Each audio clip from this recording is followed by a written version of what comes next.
Actually, it's just started actually the past couple of years.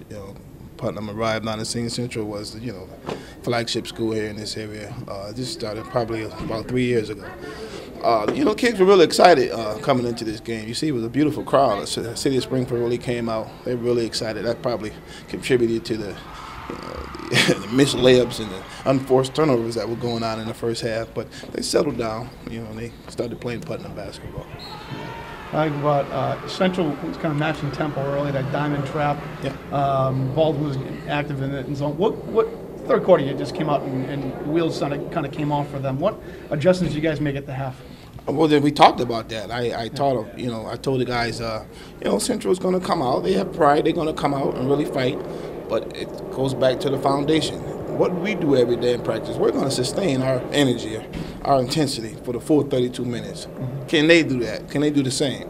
I told the guys, we kind of let them back in with all the unforced turnovers. Just keep playing Putnam basketball, keep the intensity. And they really came and they, took heed and really followed through in that third quarter and really turned it on. You mentioned your team that likes to up the intensity. How important was it today, especially against a kid like Chris Baldwin, who, it seemed like it was a little difficult for him, especially to match the pace, and especially where he's such a rim protector. How important was it to get him out in the open court and really make him play up and down basketball? Exactly. I mean, as far as what the energy level that we have, this is we practice like we play.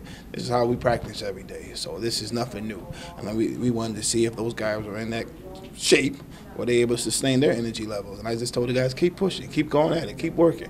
If you make a mistake, don't put your head down, just keep going. And the kids really follow through on that. And when you went when they got you in the half court, you went to that 3-2, and it seemed like you really kept the ball out of the middle.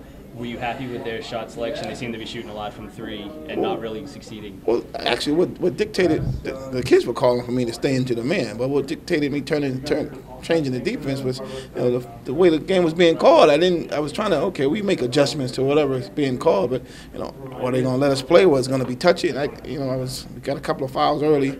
And I went into the 32 on it, and it worked a little bit. But then the kids called for the man. They wanted to play man. They really called it out. I ain't go get him. How are these guys, when in the man, they were just heating the ball up so well in these guys. What do you attribute that to? Well, it starts with the leadership as far as John Garcia. He leads us as far as intensity on it with the defense. He's our mainstay, consistent every day in practice. He's John.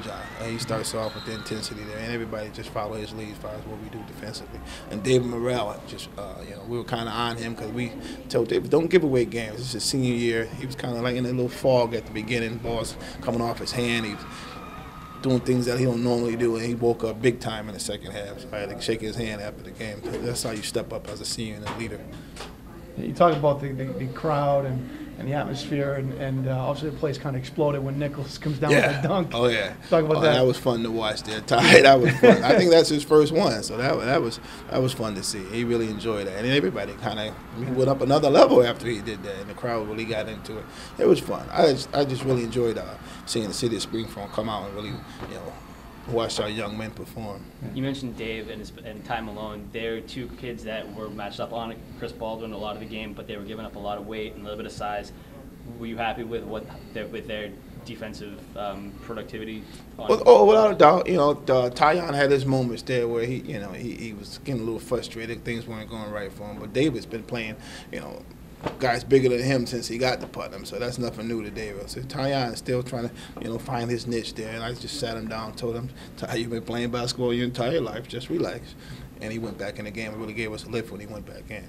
I asked a couple of your players about Dizelle, and they called him crazy. And, last time we talked, we were talking about his shoulder and the BABC tournament. I mean, how does he personify just the kind of culture you've created here? I guess the term your coaches use is a high motor. You can't get any.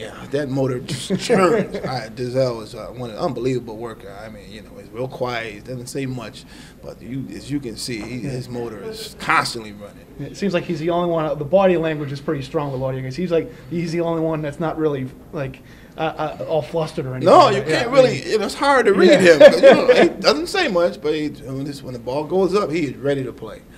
Absolutely.